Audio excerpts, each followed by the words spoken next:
है अन्याय करना, जुल्म करना। इस सरकार का पर्दाफाश करने की जरूरत है। ये आरएसएस वाले लोगों को बहका रहे हैं, हिंदू राष्ट्र की बात करते हैं। 82% इस देश के अंदर हिंदू समाज है और उस हिंदू समाज में 82-90% गरीब है।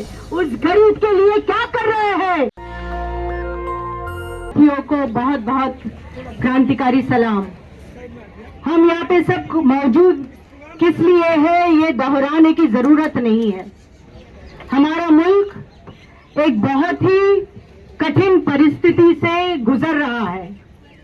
मोदी सरकार, उन्होंने जो भी अलग अलग हमारी कॉन्स्टिट्यूशनल जो भी बॉडीज है उनको आहिस्ते आहिस्ते खत्म करने की जो साजिश रची है, उस साजिश का एक नया पर्चा अभी खुला हुआ है हमारे देश में। कभी विश्वास नहीं कर सकते थे कि सुप्रीम कोर्ट की तरफ से इस तरह का बयान आएगा। जिस तरह के बयान में कहीं पे भी कोई भी न्याय की ही बात नहीं है। मतलब ऐसे कभी हो ही नहीं सकता है कि जो आवाज उठाता है, जो संघर्ष करता है, जो बात को विरोध करता है, उसी को आज कटघरे में खड़ा किया जा रहा है। इसका मतलब जनवाद का जो अधिकार है, जनवाद जो हमें ये अधिकार देता है, हमारा कॉन्स्टिट्यूशन जो हमें ये अधिकार देता है, एक भारतीय नागरिक होने के नाते कोई भी इंक्वायरी हो, कोई भी पॉलिसी हो, कुछ भी हो इस देश में, अगर मुझे नापसंद है, अगर उसका मुझे समर्थन नहीं करना, तो ये अधिकार है मुझे मुंह खोलकर अपनी बात रखने का। यही बात खत्म करने की साजिश इस देश में चली है, उसी का एक नया चैप्टर अभी खुला है। और सुप्रीम कोर्ट के इस ऑर्डर के बाद हम देखते हैं कि ये सरकार ने तीस्ता सेटलवाद, श्री कुमार और संजीव भट्ट जो ऑलरेडी जेल के अंदर है, उनके ऊपर अभी कार्रवाई शुरू करी है। ये इतनी बड़ी नाइंसाफी, इतना बड़ा जुल्म की अता अभी परिसीमा अभी ये सरकार बढ़ा रही है। मतलब वो बता रही है हम सबको और हम दुनिया को कि हम कितना जुल्म कर सकते हैं, लेकिन वो ये नहीं जानते हैं कि जुल्म के खिलाफ लड़ने वाले लोग भी मौजूद हैं। ये सही है कि आप इस सत्ता का आज इस्तेमाल करके, सत्ता का दुरुपयोग करके आप सभी को आपकी दड़पशाही, तानाशाही का इस्तेमाल करके लोगों को कुचलने का कार्रवाई आप कर रहे हो। ये आप कर रहे हो, कितने दिन तक करोगे? आप तो हिटलर में मानते हो, हम जानते हैं। आपका स्वरूप ही एक फांसीवादी स्वरूप है। आप न इस संविधान में मानते हो, न आप कोई भी जनवादी मूल्य में मानते हो, न आप कोई भी न्याय की व्यवस्था में मानते हो। आपका तो चरित्र ही है, ये आरएसएस का ये चरित्र ही है, अन्याय करना, जुल्म करना। आजादी के बाद से लेकर, आजादी के पहले से लेकर आज तक उनका यही चरित्र, यही चेहरा रहा है। इसलिए कोई भी जात, कोई भी धर्म, कोई भी भाषा बोलने वाले आज हम सब भारतीय नागरिक हैं। ये अहम बात है।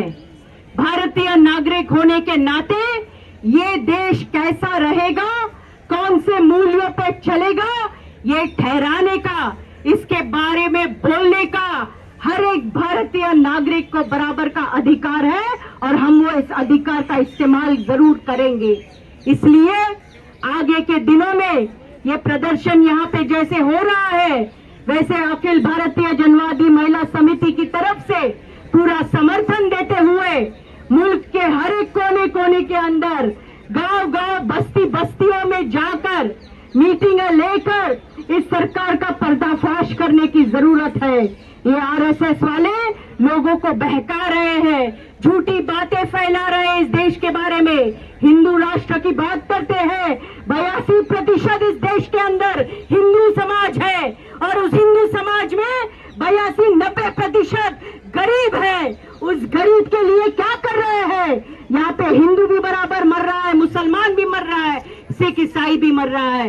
हर एक मेहनत कश मर रहा है। इसलिए एक साथ में मिलकर इस मुल्क की आजादी को, इस 75 साल जो पूरे हुए हैं, ये बहुत खेदजनक बात है कि जिन्होंने एक कतरा खून नहीं बहाया आजादी के लिए, जिन्होंने आजादी के संघर्ष के साथ बेईमानी की, गद्दारी की, वो आज देश की सत्ता में बैठे हैं और वो आज तय कर रहे हैं कि देश कौन सी दिशा में जाएगा।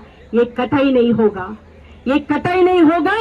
और इस 75 साल आजादी पूरे होने के जब जश्न मनाए जाएंगे, तब हम जैसे कार्यकर्ता हर जगह ये कसम खाएंगे कि आजादी के समय जिस भारत की संकल्पना आजादी के शहीदों ने की थी, उस भारत को कायम रखते हुए, उस भारत के अंदर अन्याय अत्याचार खत्म करने के लिए हम सब मिलकर हमारी आवाज उठाएंगे। मोदी सरकार की तानाशाही, ये आरएसएस का जुल्म, ये धर्म और जात के नाम के ऊपर राजनीति कतई नहीं चलेगी, हम सहन नहीं करेंगे। ये इशारा देने के लिए आज का ये प्रदर्शन है। साथियों, एक साथ मिलकर एक नई भारत का निर्माण करने के लिए हम आगे आए। इन्हीं शब्दों के साथ हम एक साथ लड़ेंगे, एक साथ जीतेंगे। इनकलाब जिंदाबाद। नेशनल दस्तक की आपसे गुजारिश है कि अगर इसको बचाना चाहते हैं तो नेशनल दस्तक को सब्सक्राइब करने के लिए रेड कलर के सब्सक्राइब बटन को दबाएं